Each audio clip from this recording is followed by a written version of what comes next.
Hey, what is up guys, MurganMan4 here, and today I'm going to be giving you my overall thoughts and opinions on Peter Capaldi's era on Doctor Who as the 12th Doctor.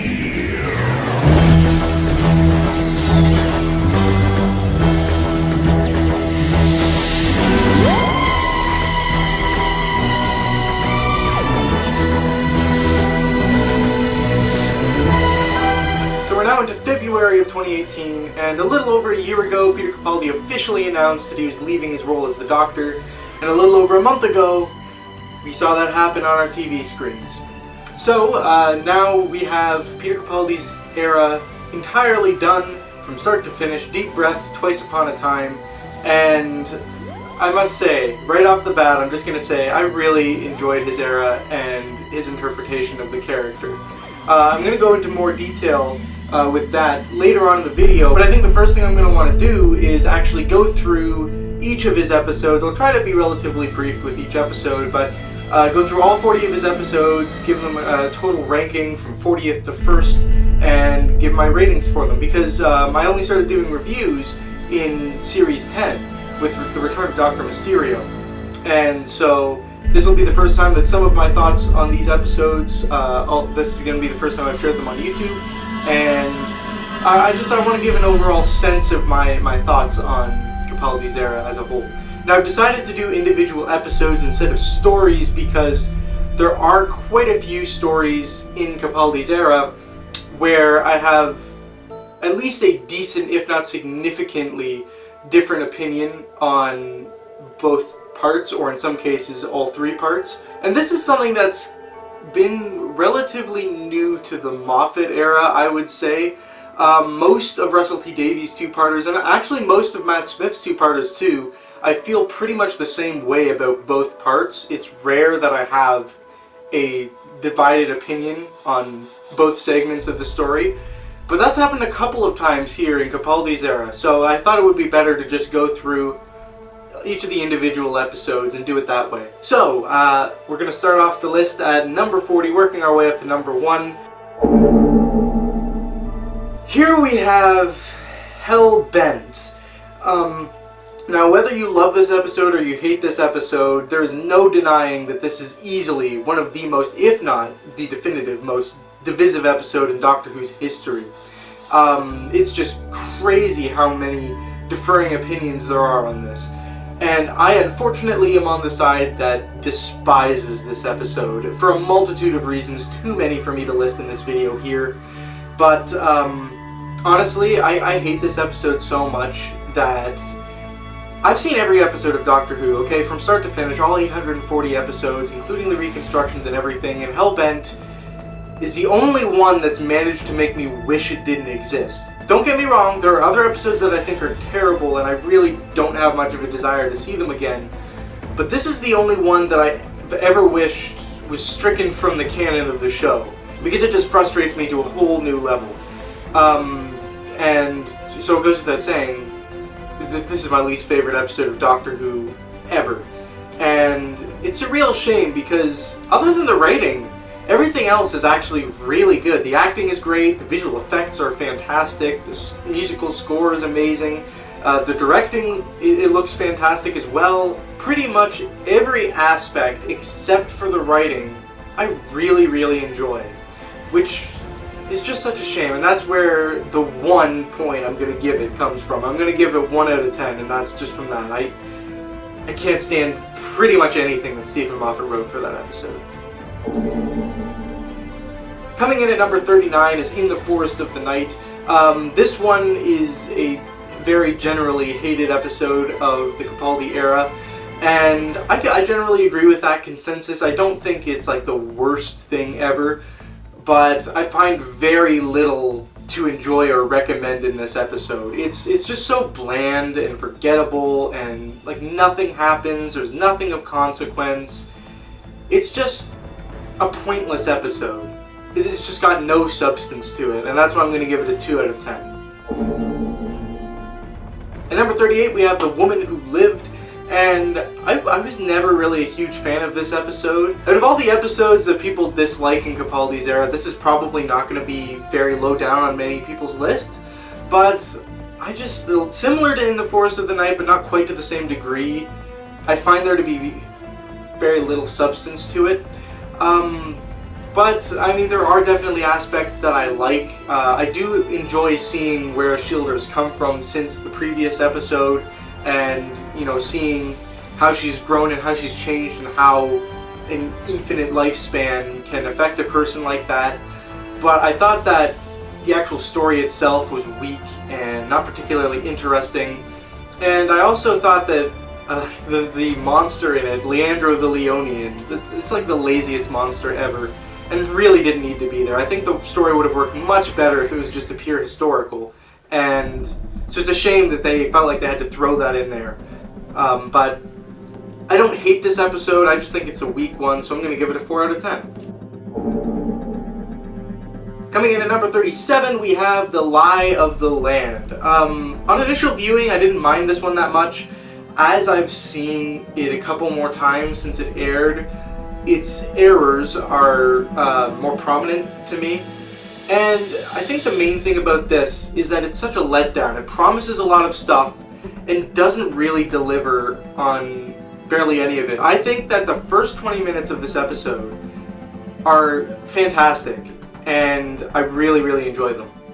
But as soon as the Doctor gets shot and starts to regenerate, everything just goes downhill and is just really, really poor.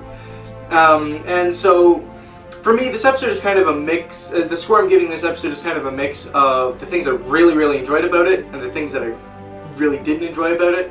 I don't think there's anything that I would say I hate in this episode, but it's an incredibly weak and lackluster conclusion and really failed to deliver. So I'm going to give it a 4 out of 10. Next up is Sleep No More, which this is generally one of the most hated episodes of Capaldi's era, and I honestly don't quite understand why. Don't get me wrong, I don't love it or anything, but I don't think it's particularly bad either. This one just falls into the flat-out mediocre category for me. There's nothing really that I love, but there's also nothing really that I hate. I think it was an interesting experiment to use the found footage style. I actually really liked gagging Rasmussen in the episode, and I thought that the monsters were suitably creepy. I didn't mind them at all, but at the same time, there just isn't a whole lot of creativity going on here. It's a fairly basic story, but I don't mind it all that much. And so I'm going to give Sleep No More a 5 out of 10, just clearly mediocre. And from this point forward, actually, we're into the upper half of ratings already. There are very few Peter Capaldi episodes that I would consider to be in the bottom half of ratings, which would be 5 or below. Everything from here on up is at least a 5.5. And so the first in this upper half of the ratings is going to be The Eaters of Light, which is the very first new series episode to be written by a classic series writer. Upon initial viewing, I did enjoy this quite a bit, but upon rewatches, it's kind of come out as a bit of a disappointment, especially because Rona Munro, the writer for this episode, is her classic contribution, Survival, I really enjoy. This episode is just kind of boring, and it fails to live up of the potential of what an Eater of Light can do. So, really, it's another one of those kind of forgettable episodes. It does have some things of value to it. I do think that the performances of it are really good, and the main characters, the Dr. Nardole and Bill, are served relatively well. But it's the actual story itself that is kind of let down. And so, like I said, this is the first one that's going to get a 5.5. Next up is The Return of Dr. Mysterio.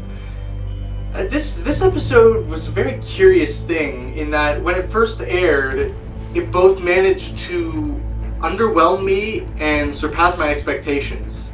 I don't really know how that's possible, but the episode managed to do it. I think it's because of the superhero aspect of it. I really wasn't expecting it to go well, but it was handled surprisingly pretty good, and I liked how it was integrated into the story.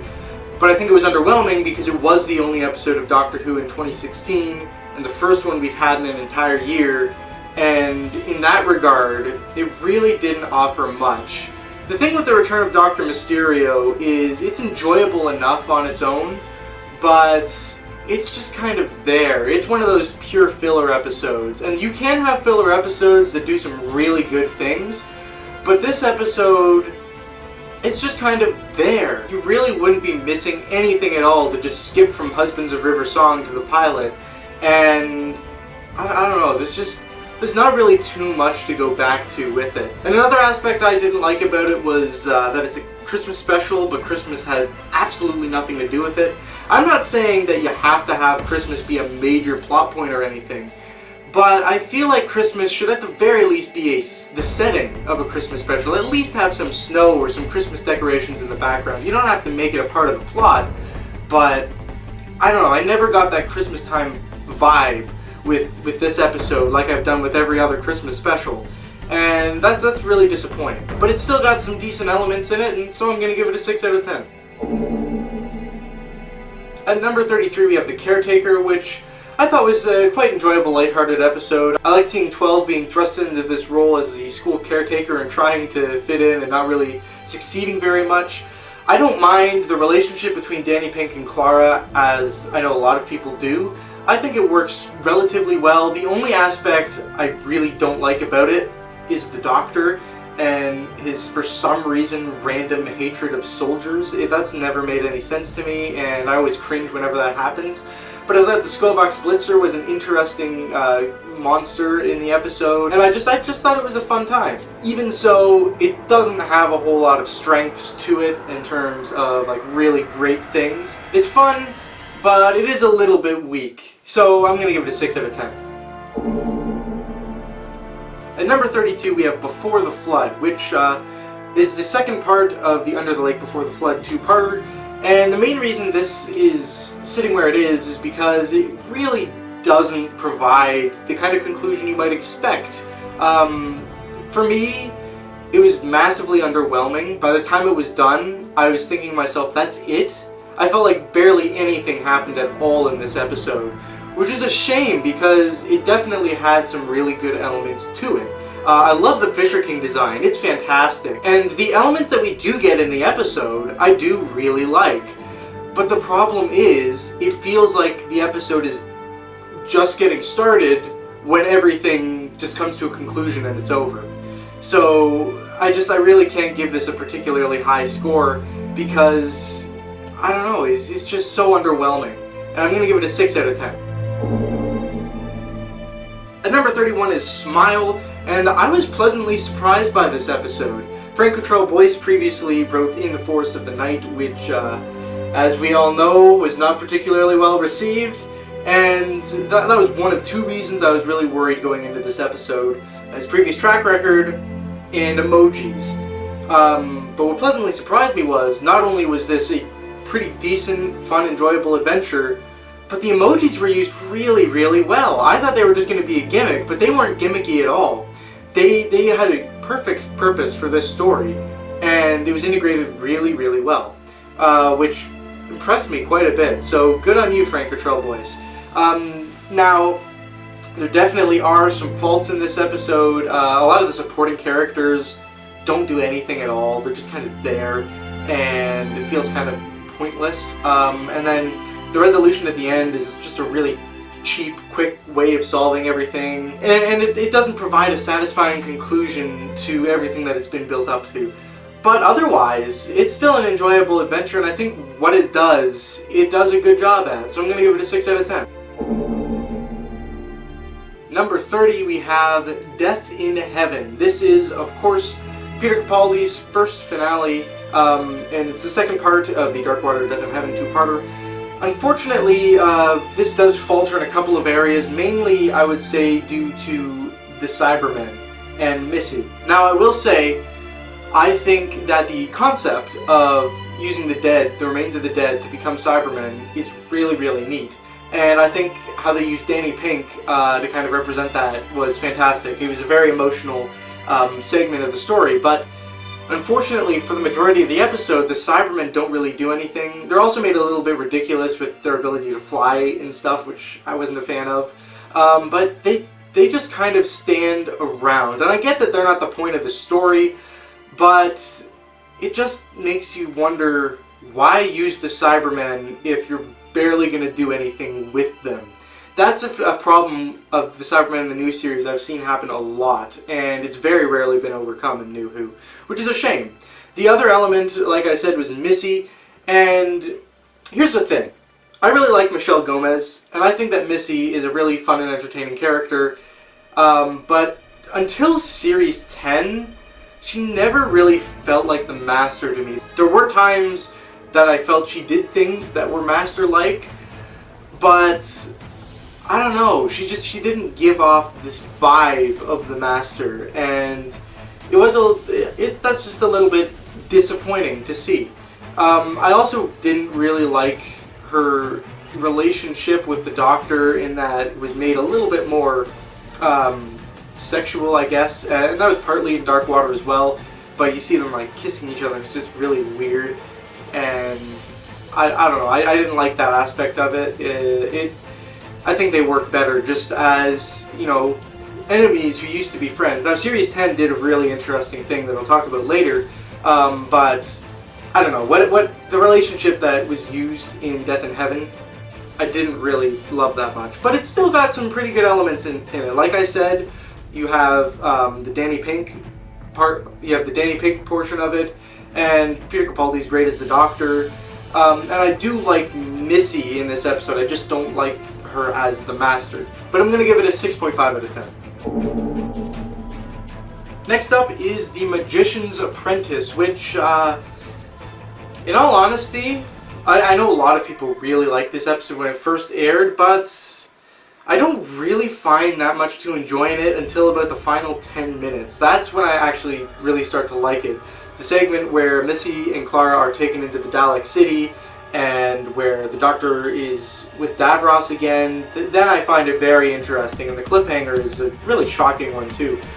But everything else that comes before that, it's got some neat things, like Colony Sarf, he's really interesting, but this is also the start of the Doctor going from his kind of more darker and serious personality in Series 8, which I really enjoyed, to his more goofy personality, which I did not enjoy as much, and I don't know, I'm just not a fan of the first 35-ish minutes. They're not necessarily bad, but they're just not my cup of tea. But overall, I'm going to give The Magician's Apprentice a 6.5 out of 10, because it also does provide a pretty good setup to The Witch's Familiar. Number 28, we have Into the Dalek, which has a really neat concept to it, and I don't think it was explored to the fullest where it could be. It definitely was really interesting to see a potentially good Dalek and see one turning against the other Daleks. And what was great was this is the first time since 2010 where we actually see the Daleks exterminate somebody. So that was fantastic, and it was an interesting study of what it could happen if a Dalek was good, and it was an interesting way of doing it by putting them actually literally inside the Dalek. But it also doesn't feel like it does as much with it as it should or as it could. So at the same time, it is a little bit of a disappointment. But it definitely has a lot more good than bad in it, and I'm going to give it a 6.5 out of 10. At number 27, we have The Pilot, which I kind of think of this episode in two ways. I think of it as an episode in and of itself, and I think of it as a series premiere and companion introductory episode.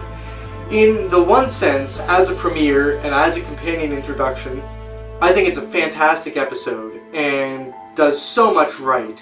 Really, the only misstep in that regard, I would say, is with the Daleks.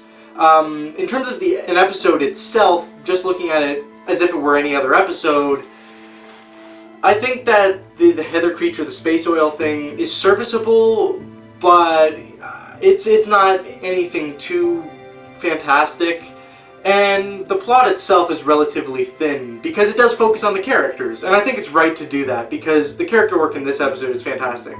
But, as I said, the plot itself doesn't have a whole lot going for it. Also, Nardole is pretty useless in this episode. It's very memorable for what it does with its character work, but in terms of actual story elements, plot, it's not really anything that special. So I'm going to give it a 6.5 out of 10. Number 26, we have Empress of Mars, which is the very first time we get to see the Ice Warriors on Mars itself, and I really enjoyed seeing that. I know a lot of people weren't huge fans of this episode, but I thought it was pretty enjoyable overall. I liked the idea of Victorians on Mars. It's a really intriguing mystery, and it was great to see the Ice Warriors in full force for the first time in the new series, because their previous appearance in Cold War, we just had the one Ice Warrior. So I liked it quite a bit. The characters are a little bit of cutouts. They don't have too much depth to them, but I still enjoyed what they did with them in the story. And I really liked how they tied this episode in with the Curse of Peladon and Monster of Peladon stories way back in the 70s with the Third Doctor, and kind of made this a prequel to them. I thought that was a fantastic callback. But yeah, this episode isn't anything amazing, but I think it's a really good outing for the Ice Warriors, a really fun, enjoyable episode, and I definitely do think it's an improvement on their previous outing in Cold War. So I'm going to give it a 7 out of 10. At number 25, I have Listen, which I know a ton of people adore this episode, and I've never quite seen why. I definitely think it's a good episode, it's a solid episode, but I honestly don't think it's anything amazing.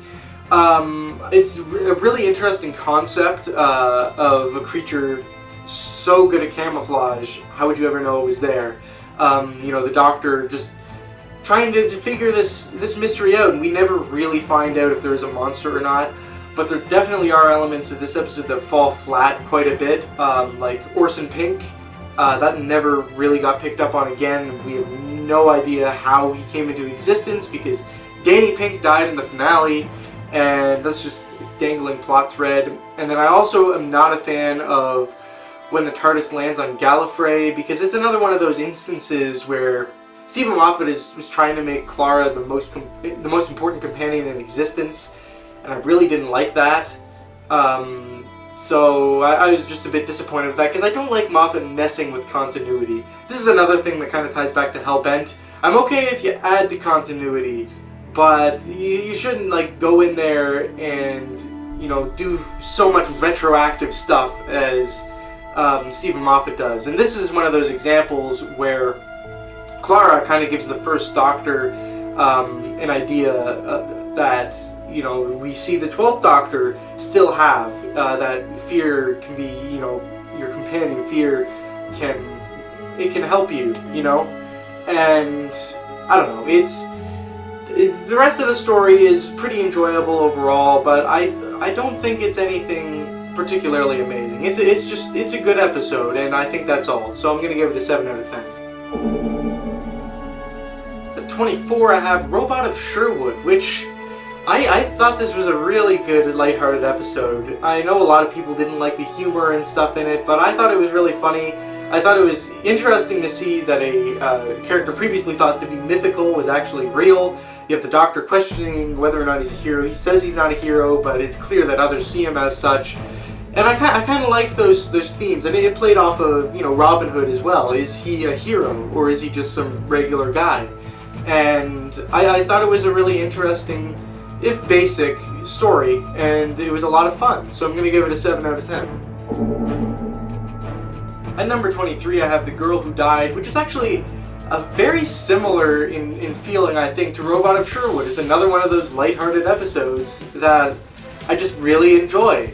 It's basic on plot, and it doesn't have too much depth in the characters, but it's just a really fun episode, and it's got a fun concept. In this case, it's got Vikings, and you have this warrior race that's pretending to be their god in the form of Odin, and it's just really fun. So this is another 7 out of 10.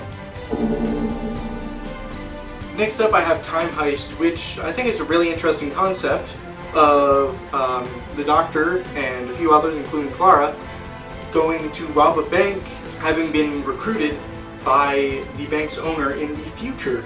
And it's to save this creature called the Teller that's kind of been captured and kind of forced to do the bank's bidding. The Teller is a fantastic design, by the way. I enjoyed the episode. I think it's an interesting spin on bank heist movies in a Doctor Who way, and I'm going to give it a 7 out of 10.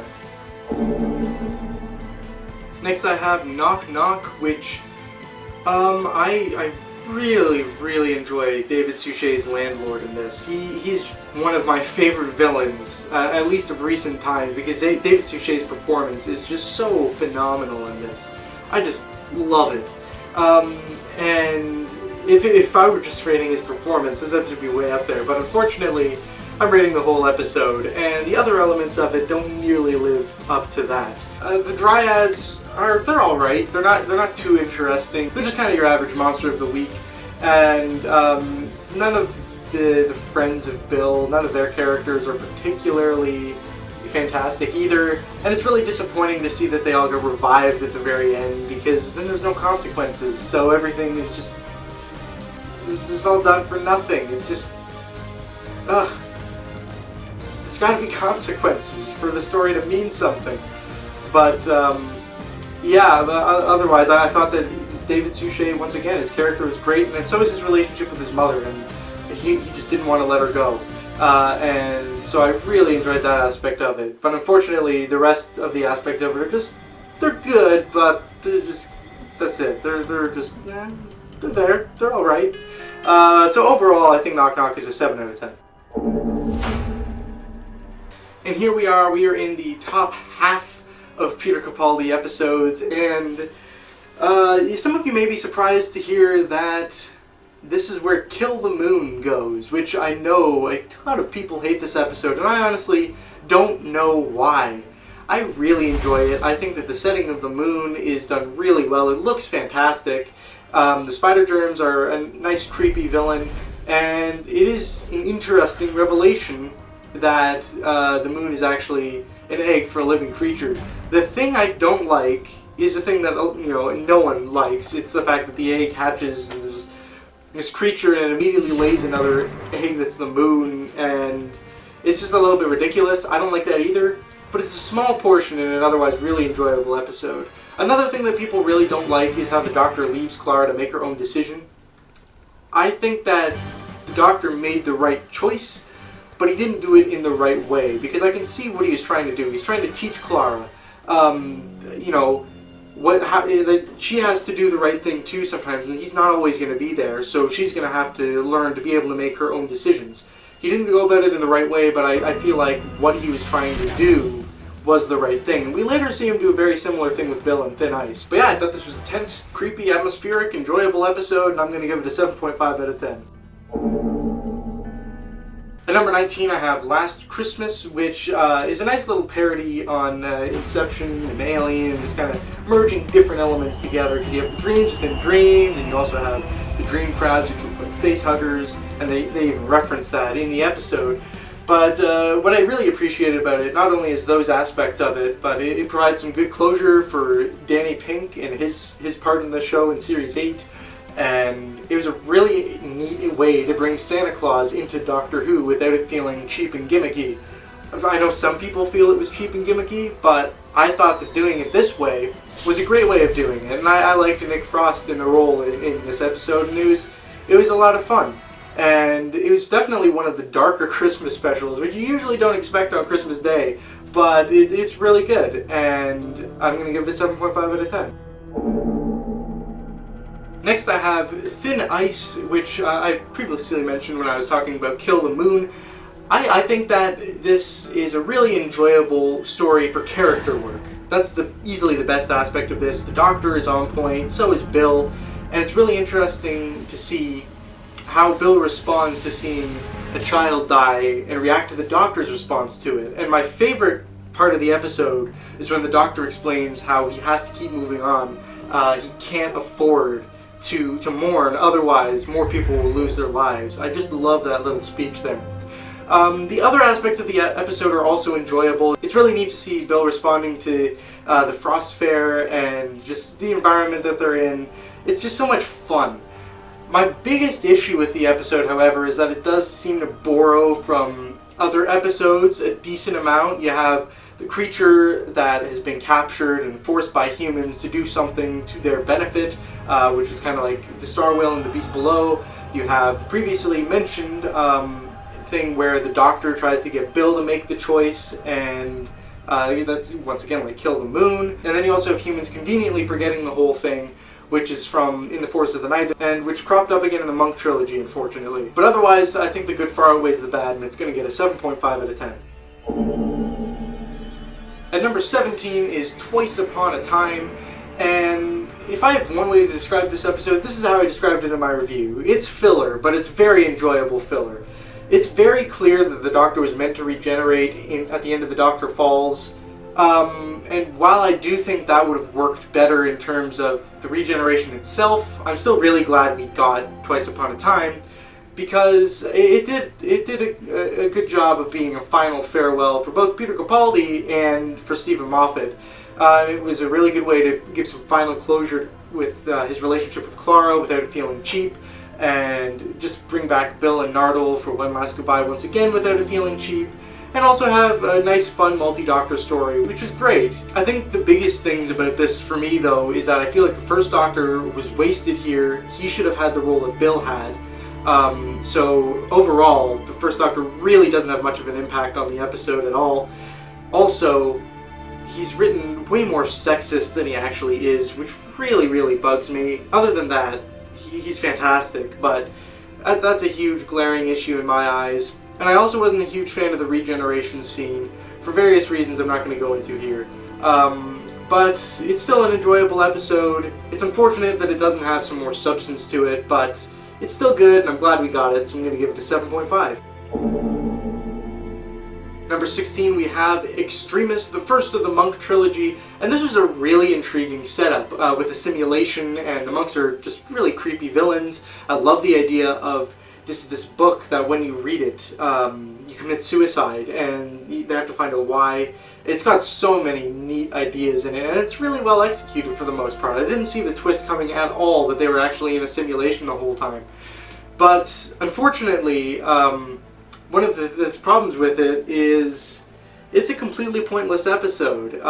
You could remove it from the Monk trilogy, and honestly, you barely even bat an eye, which is a real shame. But it's still a really enjoyable episode, and it does act as a good setup. It's just a shame it wasn't integrated better. The other thing too, however, is the Missy scenes. They were good, but they did not belong in this episode whatsoever. They just kept interrupting the story, and it was not edited in there well at all, and it just should have been its own thing. It didn't fit at all with Extremis, and it just felt really awkward, which is a shame. I get why those scenes were necessary to the series arc, but it just didn't work in Extremis, and that's too bad. It's really enjoyable, but it still has its flaws. I'm going to give it a 7.5. And number 15 is the very next part, the Pyramid at the End of the World, which I think is better, but only just. I really like the idea that something as simple as some broken glasses could bring about the end of the world. The pyramid appearing out of nowhere is a really intriguing mystery.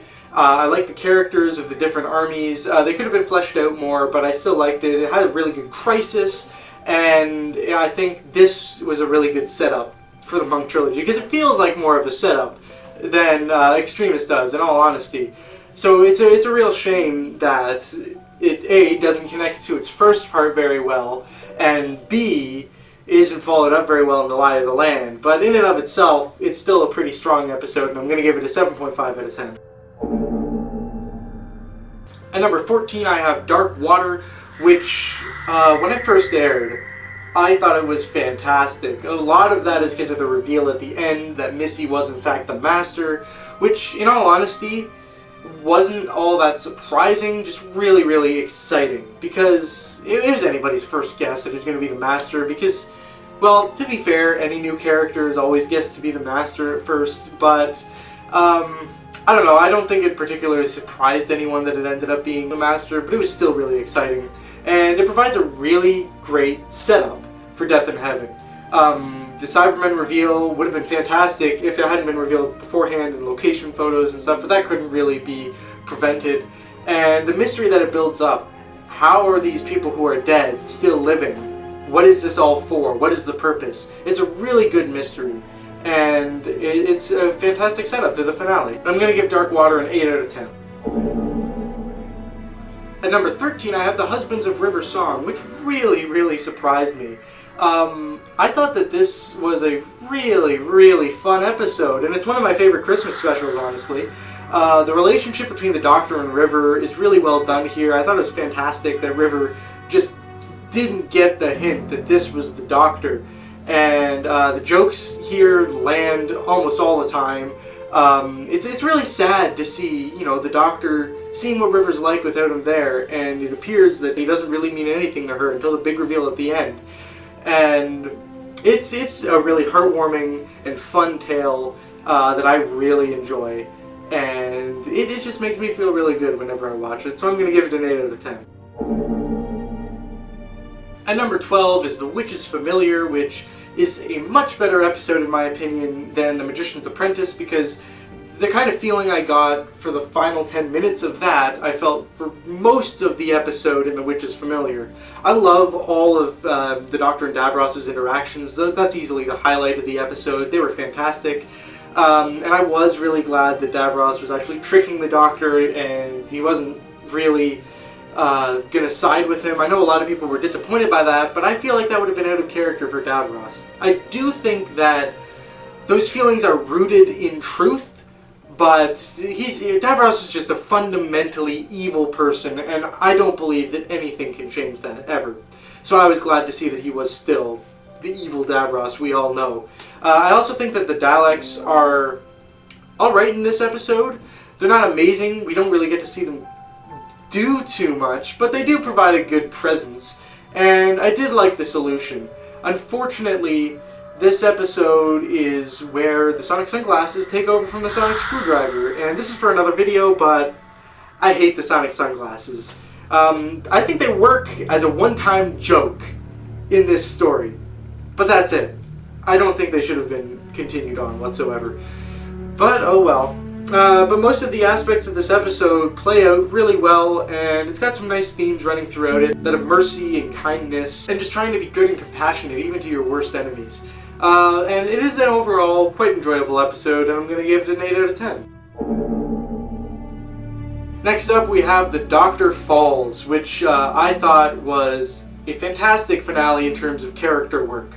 I think if I have two biggest complaints about this, it's that A, the Cybermen, with the exception of Bill, could be replaced by literally any other creature, monster, alien, whatever. They are just so generic here, and it reverts them back to exactly the same kind of Cybermen we see in most of the rest of the new series episodes, which is really disappointing.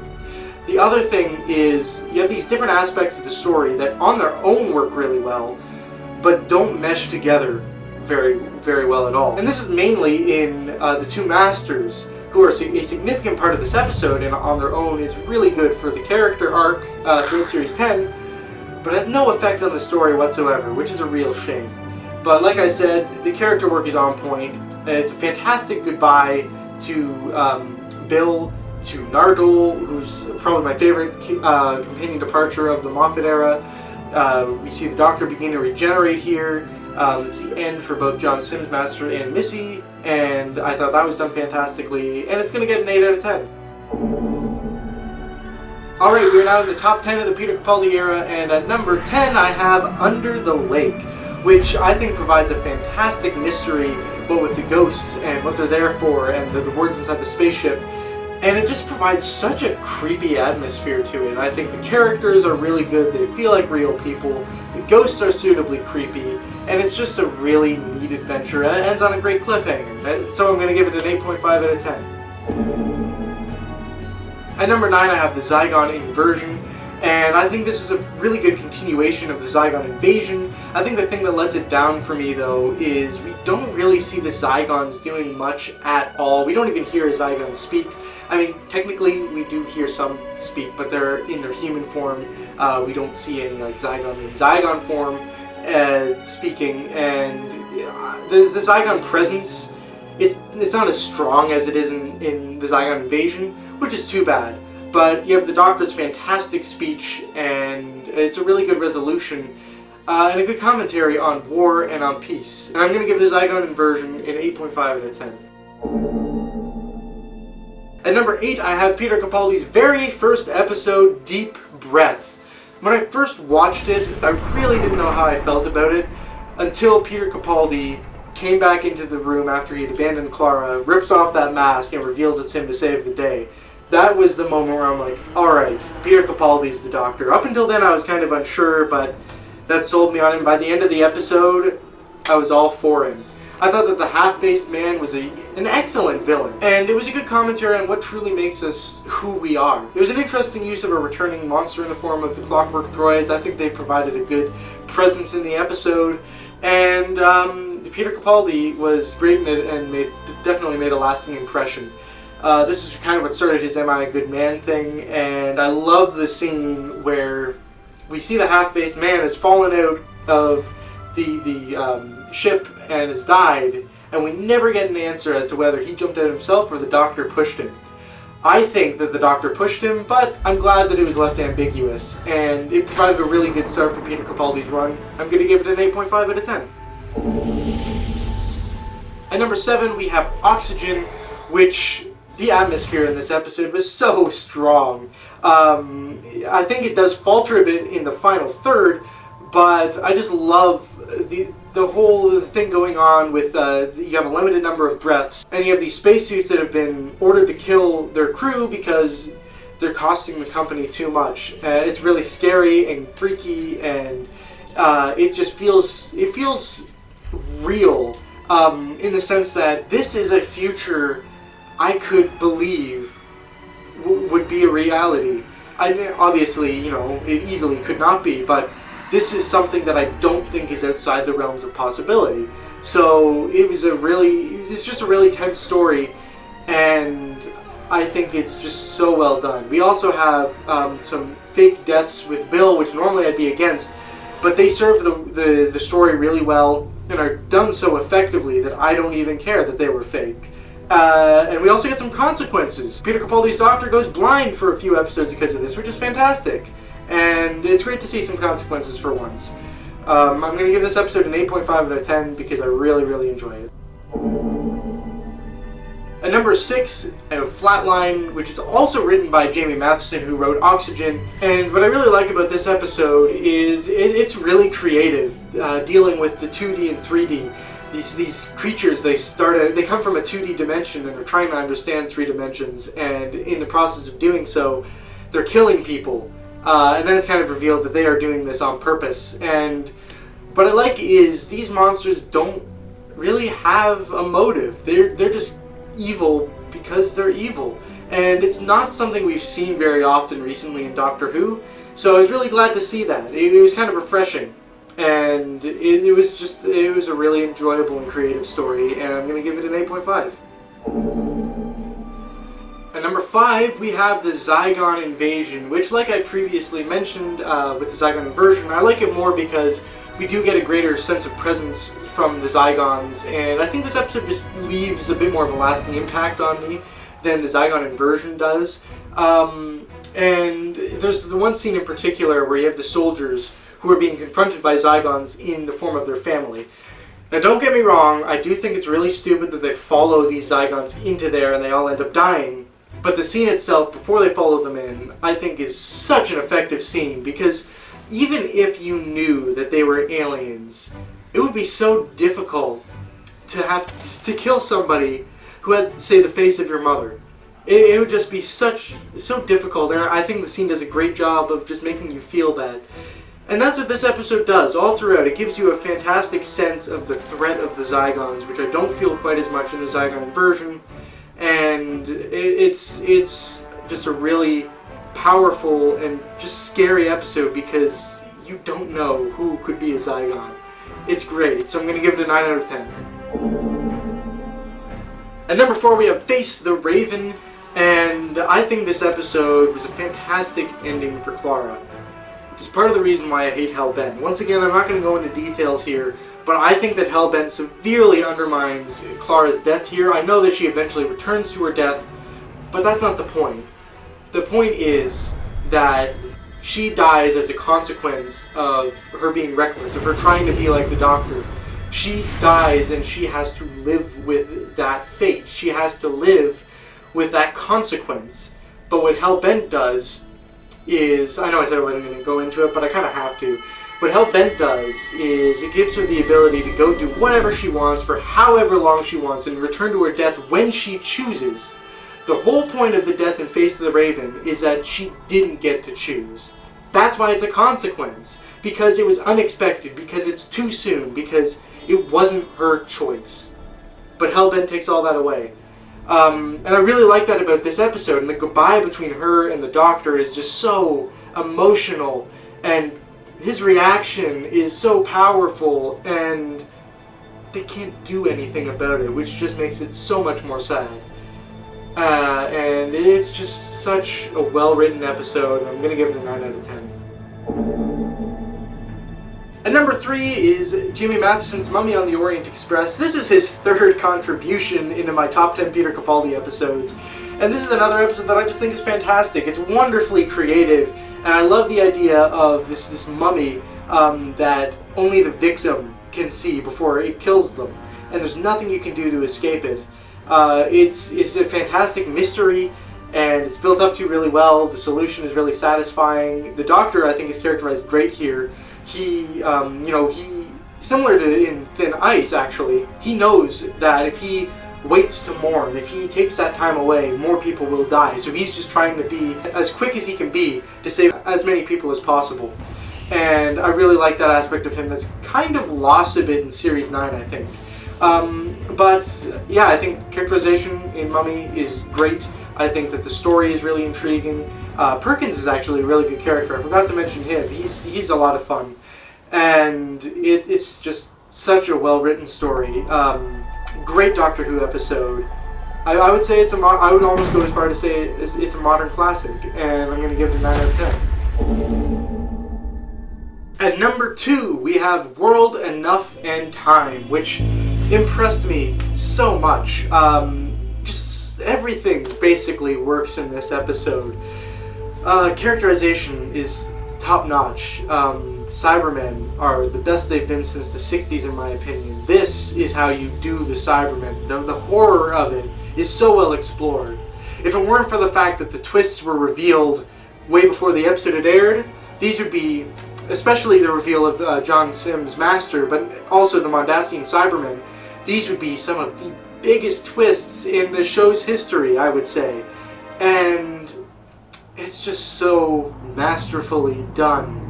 And Bill getting shot, that was a surprise that I didn't know going into it. Bill gets converted, what a terrible fate. And it's the idea of the two ends of the ship where, because of the black hole, time is running at different speeds. It's just so creative and so unique and just such a wonderful episode. The atmosphere in it is just perfect for the Cybermen. And I love it. Unfortunately, it's not a perfect episode. I do think that Missy is probably the weakest aspect of it, and she really actually didn't need to be a part of this episode at all, and it wouldn't be that different. But otherwise, it's just really good. I'm going to give it a 9 out of 10. Finally, the number 1 spot goes to Heaven Sent, which is very ironic considering the next part, Hellbent, is at the bottom of this list. But this episode is one of the best episodes of the show I've seen. It's Peter Capaldi on his own, and he's pretty much perfect in this. It's just done so masterfully that, Clara gets one line. That's it. Peter Capaldi has the rest of the 55 minutes, I think, 50 or 55 minutes, all to himself. And he's so good in it that you don't even notice that he's the only one. It's a fantastic mystery. Why is he here? What is this? How does he escape? The constant loop of him doing the same thing over and over and over again is such a saddening revelation. It's something I just did not expect whatsoever. And it's just so effective. The Veil is a really creepy villain. The cliffhanger is amazing. Unfortunately, it's let down by Hellbent, but oh well. It looks fantastic. It's amazing. And I have to give it a 10 out of 10. But yeah, there you have it. Those are That's my rankings of Peter Capaldi's episodes. Here's a little bit of quick statistics for you. I like statistics. I find them a little bit interesting. So my average rating for an episode in Peter Capaldi's era is 6.98 out of 10. The median is 7.25, and the mode, which is the number that appears most frequently, is tied between 7 and 7.5, both of which have 6 episodes with that rating. And so it seems that usually Peter Capaldi's episodes are 7 out of 10-ish, which is pretty good. That's impressive. And it's amazing, actually, that there are only 5 episodes in his entire era that I only gave 5 and below. I know I'm generally pretty optimistic about Doctor Who episodes, but there are a lot that in the previous eras of the show that I find more mediocre and even bad. But it's been a really good era, and I've enjoyed pretty much the whole era for the most part. But it's been a really good era. And now we're going to go into some more details about the era overall. So I guess the best thing to do would be start from the very beginning. This is the very first time that I've experienced an entire Doctor's era from start to finish live, as you would say. I didn't start watching Doctor Who until after Matt Smith's first series had finished airing, and so Matt Smith's Regeneration was the very first Regeneration I watched as it was happening. And so this is my first true Doctor changeover. Capaldi was truly the first new Doctor I was experiencing. And so I do remember, I was excited when Peter Capaldi was announced because I remember seeing him in The Fires of Pompeii, and I haven't seen him really in anything else, but I could envision him as the Doctor relatively easily. So that gave me some comfort.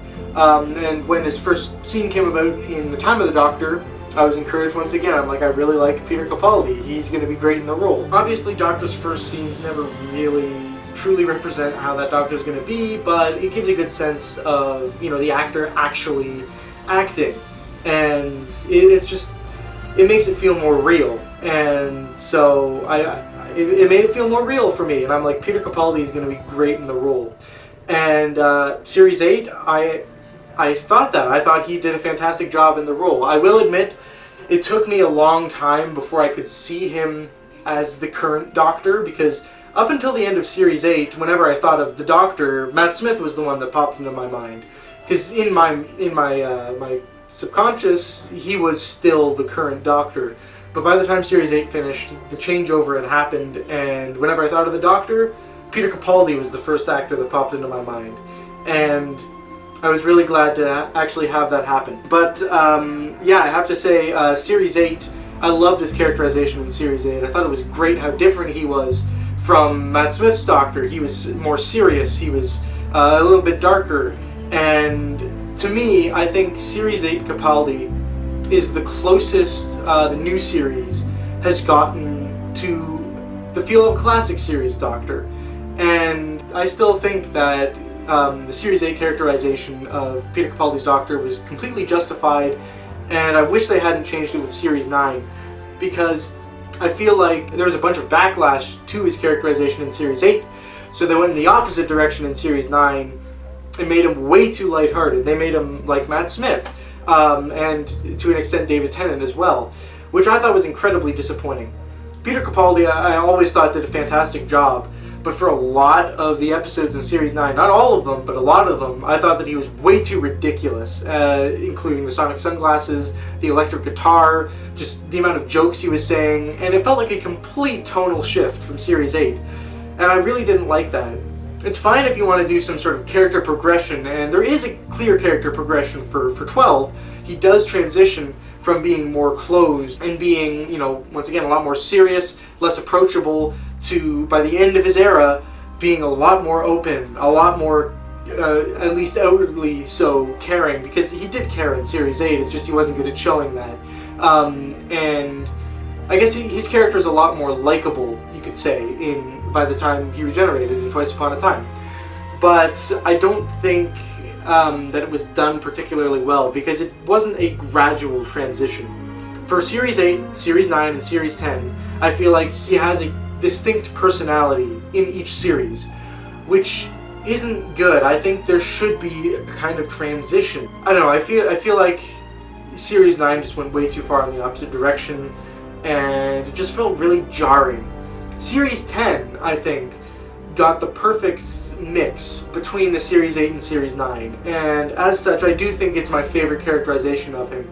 Even though I really like the Series 8 characterization, I can understand why people might think it was a bit too abrasive, and I think that Series 10 got the best bits of both. It got his more approachable and kind of kinder aspects, and it also retained his more serious aspect as well, and he was less ridiculous, and I really, really liked that. I think his characterization was just spot on in Series 10. But, unfortunately, it was inconsistent, which is a shame.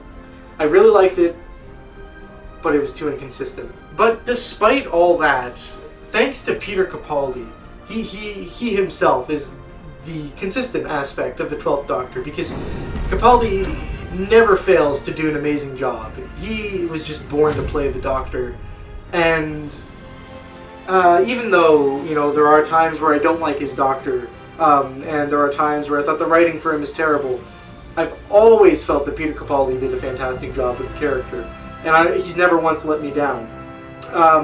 And not only that, not only has he done a fantastic job actually playing the role, but he's just a fantastic person. There's so many things he's done behind the scenes with fans, and he's just such an amazing person in real life too, from everything that I've seen and heard online. And he's just utterly fantastic, and I'm gonna miss him a lot. But because of that, because of the mix between me really liking his Series 8 and Series 10 personalities, and just really liking Peter Capaldi, I do think he's probably up there, if not my favorite Doctor, just because of Peter Capaldi himself. I honestly think that he is just, I don't know, he's just so good in the role, and he just embodies it. I believe that there's never been a miscasting with the Doctor. I think every single actor who's been cast as the Doctor has been great, but I don't think, I don't know, I don't know how to describe it properly. I also find it difficult to rank the Doctors, honestly, because they each bring something unique and something of their own to the table. But, I don't know, just Peter Capaldi, he's just the Doctor. I don't know, it feels weird saying it because I do feel that way about every other actor too, but I don't know, he just feels the most doctorly of them all, when he's allowed to be the most doctorly with the writing. And I thought he was fantastic. Of course, Peter Capaldi is not the only aspect of the Peter Capaldi era. We do have some other characters, such as the Companions and the Master, and I'm going to briefly talk about those as well. I think that Clara, it's an interesting case, because Jenna Coleman does a really good job with the character, and I do like her character, but I think she overstayed her welcome. I really liked her exit in Face the Raven, like I said, but I think she stayed on too long, and she was given much too much importance by Stephen Moffat, and that's a real shame, because she could have been a really good character, but she has a lot of things that just, they turn me and a lot of other fans away from her. But I do really like her relationship with the Doctor, and it was interesting to see, you know, how addicted she became to that lifestyle. Then we have Nardole, who really, really surprised me, and I think a lot of others too. I really liked him in The Husbands of River Song, but that was in the role he played, just a small comic relief, one-time appearance aspect. And when it was announced that he was returning, I honestly didn't believe it at first, because I thought that the notion was just so utterly ridiculous. Why would you ever bring back a character like Nardole? And I continued to think that way through the return of Dr. Mysterio and the pilot. I liked him in Smile, Thin Ice, and Knock Knock, but I wasn't sure if that was just because we got him in such small doses. Actually, I should say I did like him in the pilot as well, but I still didn't see a reason for him to return. I can understand his purpose in Smile, Thin Ice, and Knock Knock, but he felt completely pointless in Return of Dr. Mysterio and the pilot. And then Oxygen came around, and he actually felt like he was a part of the TARDIS team for once, because he went on a proper adventure with them. And I wasn't liking Nardole at this point, but it was the first time that I didn't mind him being there. I didn't have an issue with him having such a major role in the episode. And then we had Extremis, and I liked Nardole. I really did. And for the rest of the season, by the time he left the show, I mentioned earlier, his exit is probably my favorite companion exit of the Moffat era, because it's just down to earth and simple and not over the top, and because of that, it's so emotional and powerful. And they did such a good job with Nardole that they turned him into a character that just seemed so useless, so stupid, and so pointless. From a character that you could never understand why they bring him back to in his final appearance. I am so glad they did, and I wouldn't have wanted Series 10 without him. It's such an impressive character progression, and I have to applaud Stephen Moffat and his writing team for that. I also have to applaud them for Bill, because she was a fantastic companion as well, potentially my favorite of the new series. And I think it's just because she feels the most real. You know, obviously, the other characters they have to be believable to some extent, but Bill feels the most real to me. She feels the most relatable, and the least like a TV character. And Pearl Mackie, it just such a fantastic job. She's one of the best companion actresses that Doctor Who's ever seen, and I loved her character so much. It was a fantastic character progression, and it was really great to see that we could still have a companion who is just a regular person, because Stephen Moffat has not really written any of those companions until Bill. All those companions had to have some sort of bigger meaning, and actually, to some extent, Russell T Davies too, with the exception of Martha. They all had to have some sort of bigger purpose. But Bill's just a regular old person.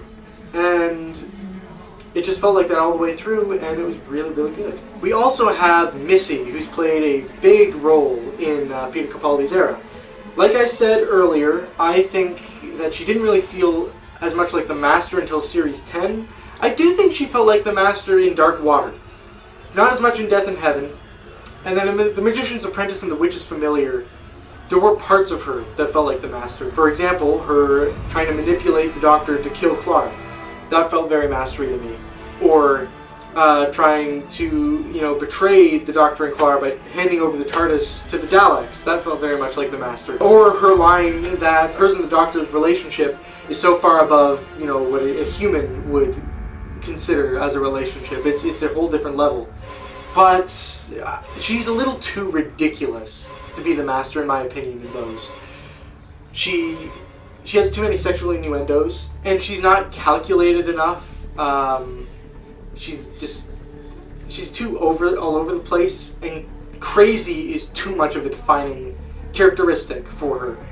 But there were definitely times where the Master shone through, and I also feel like Michelle Gomez did a great job all the way through. So none of the fault is on her. But then in Series 10, we have this very interesting arc with her, where we see the Master actually trying to be good. And this was the most believable that the Master's been in the Moffat era, I feel. And I was really glad to see that. I felt like she was the Master all the way through. And I felt that relationship between her and the Doctor at its strongest. And I was so glad to see that. And it culminated really well in The Doctor Falls. I think John Sims' Master was a fantastic foil for how far Missy has come. And it was a great end to have them kill each other. It was fantastic. Speaking of series arcs, let's talk about those. Both Series 8's and Series 10's arcs focused around Missy. Series 8 was a bit more traditional. It just provided this recurring mystery throughout the series. Who is Missy? And what is this heaven that's going on? Why are these people being rescued from their deaths? And in terms of how it was tied up, I think Missy was satisfying.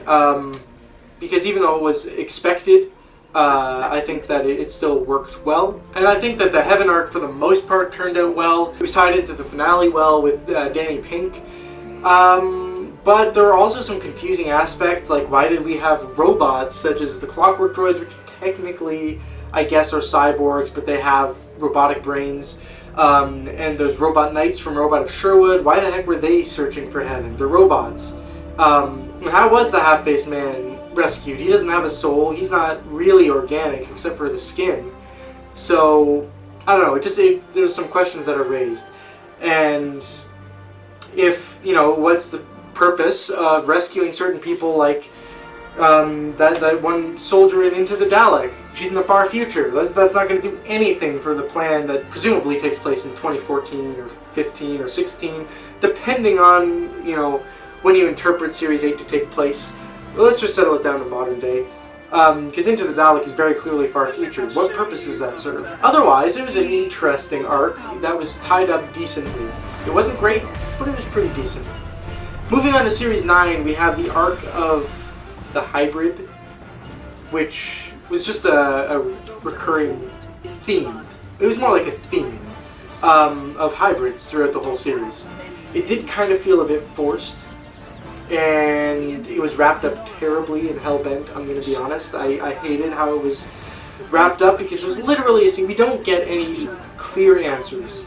We get a supposed answer, but even then, I'm not satisfied with that answer that Clara and the Doctor are the hybrid, because they're two people. That's not a hybrid. The hybrid is one creature, one thing. It kind of feels like, honestly, Moffat forgot to include a series arc and just kind of threw that in there for the sake of it, because you could remove the hybrid arc from the series and everything could play out the same. That's the thing. An arc should affect a series, but it doesn't. It feels like an afterthought. Especially shown with Hellbent, when you have literally a scene where two characters, a shielder and the Doctor, are theorizing about what the hybrid could be. And the fact that the Doctor and Clara together shouldn't really make a hybrid, because a hybrid is supposed to be one creature, not two things. So that was really disappointing and underwhelming. Finally, we have Series 10's arc, which I've mostly talked about already. But we also have the Vault aspect as well for the first half of the series, which is a little bit underwhelming. I am glad that got resolved by the halfway point. And it did have some intriguing aspects to it. Why is the Doctor, what is he doing protecting this vault? What is in the vault? Unfortunately, the reveal was not surprising in the slightest. Everyone guessed it was going to be Missy, and it didn't really build up to all that much. I don't know. That's the thing. That's the thing about the Series 10 arc. I like the arc itself, but it doesn't really feel like it fits in any of the episodes. It feels like the arc is kind of similar to Series 9, actually, except in the fact that it doesn't feel like it fits with the episodes, but the difference is the Series 10 arc actually has some substance to it, and it feels like it was well thought out. It just wasn't thought out how to integrate it into the episodes. But with Series 9, like I said, it feels like it was an afterthought completely. I don't think that the Series 10 arc was an afterthought, but it definitely could have been implemented into the episodes a lot better because, for example, in Extremis, you just have those random bits of flashbacks to Missy going in there, and then in the finale, the arc really doesn't have an effect on anything. It's just kind of separate. It's a good part of the finale, but it's separate. But it's still a really enjoyable arc, and it's great to see that character progression for the Master. I really, really liked seeing that. So now the real question is, which of his series did I like the most? Well, obviously he did 3 seasons, Series 8, Series 9, and Series 10. And I think, out of them all, Series 9 is my least favorite, because even though it does have a lot of pretty strong episodes like Heaven Sent, the Saigon two-parter, The Witch is Familiar, Under the Lake, its overall arc falls flat, and it does have some pretty poor episodes. And it has 3 episodes that make it into my bottom 5, Hellbent, Sleep No More, and The Woman Who Lived, and it's just too inconsistent for my liking, which is a real shame. But I don't know, it still has some really strong episodes, but it has too many aspects that disappoint me. And I also wasn't a fan of the Doctor's more ridiculous personality throughout the series. And like I said, I really enjoy the Doctor's characterization throughout this season. The only thing I don't really like about it is the Doctor's random hatred towards soldiers, which I already mentioned. It just appears to come out of nowhere and feels really forced, just so that there can be some conflict with Danny Pink. But otherwise, I like his characterization a lot. I find most of the episodes to be pretty enjoyable. There are some that are obviously weaker, but In the Force of the Night is the only one that I'd consider a bad episode, and every other one is still pretty enjoyable overall, and I look back on Series 8 with fondness. When it initially aired, Series 8 was my favorite series, but I've kind of changed my thoughts on that now. It's behind a few others, and actually I think I felt the same way about Series 9 too, but it could just be fresh series syndrome, because I also feel like Series 10 was my favorite series when it first aired, and it still feels like my favorite series of the new series, because I think of its consistency and its character work. That's where Series 10 excels. Its character work is phenomenal, and it's easily the best characterization we've had in any series of New Who. It doesn't have a lot of amazing episodes, but it only has one weak episode. I wouldn't even call it bad, I'd just call it weak, which is an incredible testament to the consistency in Series 10's quality. And that might change. After we get one or two more series, I might look back on Series 10 differently after I've had some more fresh episodes and I'm able to look at it more in hindsight. But as of right now, Series 10's on top, and for the Peter Capaldi era at least, Series 9's on bottom. Although I still don't think it's a bad series by any means. And if you actually want the averages of all the episodes together, they're all very close together. Series 10 has an average of 7, Series 8 has an average of 6.9, and Series 9 has an average of 6.8, so they're all very close together anyway. But anyways, those are really my thoughts and opinions on Peter Capaldi's era. I know a lot of people think that it's kind of been wasted. I do not feel that way. I do wish that it was longer. I feel like just one more series with Peter Capaldi would have been great. But here we go, it's the end of an era, and what we did get I really, really enjoyed. There were definitely some missteps, but there were also some fantastic things as well. And it was great to see Peter Capaldi being able to experience so many iconic things. He faced the Cybermen, the Master, and the Daleks, the three big bads of the show. He also got to visit Gallifrey properly for the first time since the 5th Doctor, although it was way too short-lived. Maybe I should do a video on Hellbent to fully express my feelings on that. He got to go up against the original Mondasian Cybermen, first multi-master story. He got to have an episode with the 1st Doctor. His era is going to leave an incredible legacy, I think, and I think it's very memorable. Mostly for the good things. There's a couple of bad things in there, but it's mostly some very good stuff. And I walk away from Peter Capaldi's era feeling very satisfied and very happy, and with lots of fondness. But anyways, that's it from me. I hope you guys enjoyed. I know it was a really long one, so if you made it this far, thank you for bearing with me. I don't know if you can hear it, but my voice is starting to feel a bit strained from how much I've been talking. But yeah, please put in the comments below what your thoughts on Peter Capaldi's era are. What are your favorite and least favorite episodes? What did you think of all the series, his characterization, the different aspects of it, the series arcs, everything? I'd love to hear what you guys thought. But yeah, that's it. So here's to Jodie Whittaker's era beginning in autumn of this year. Really hope it's going to be a great one. I'm sure it will be. But yeah, thank you guys so much for watching Murder Man 4. Over and out. I'll see you guys later.